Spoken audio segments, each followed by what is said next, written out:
یو بزرگ فرمای علامه قشیری رحمه الله هغه وایي زما زوی ډېر ناجوړه سلو چې ناجوړه سلو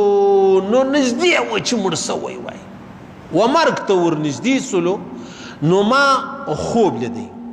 په خوب کې ما ته پیغمبر علیه السلام مبارک وویلې ولته دغه د شفا چې کم آیاتونه دي د دې څه ولې غافله ولې لیرې یې دا د شفا چې کم آیاتونه دي ته ولې له دې څه لیرې یې ولې غافله دی وایي زه چې راپورته سوم ما قرآن پاک وغوړوئ په قرآن پاک کې ما تقریبا څو ځایونه داسې 6 آیاتونه پیدا کو چې په هغه کې د شفا خبرې دي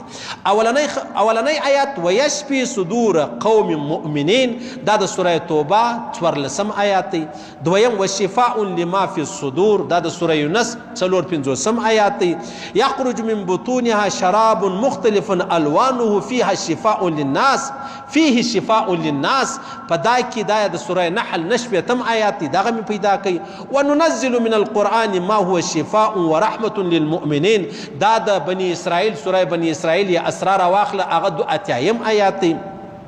واذا مرضت فهو يشفين دا د سوره شعراء 8 آیات قل هو للذین آمنوا هدى وشفاء د فصلت یا حامیم سجده دا 4 آیات وای زرا ولاړ سولم دا آیاتونه ما ولیکل بیا می قرار مطلب هغه پر کاغذ ولیکل او بوت می واچول دغه وبچ دغه مازما وبچ تا ور کړلې ولزما بچی دا سجګ جوړ سو لکه زولنی چې چاورا چولی او د زولنو څخه اخلاص کې شوته زنجران ویدلی ولو قرار را ولاړ شو زنجیر دی جن اخلاص کې څنګه سړی آزاد سي وای دا زما بچي الله پاک په دغه آیاتو سره ما ولیکل پر کاغذ بیا می وبوته واچول د هغه وبچ دی هغه ما ور کړلې الله پاک صحت ورکي خوب حجت نه دی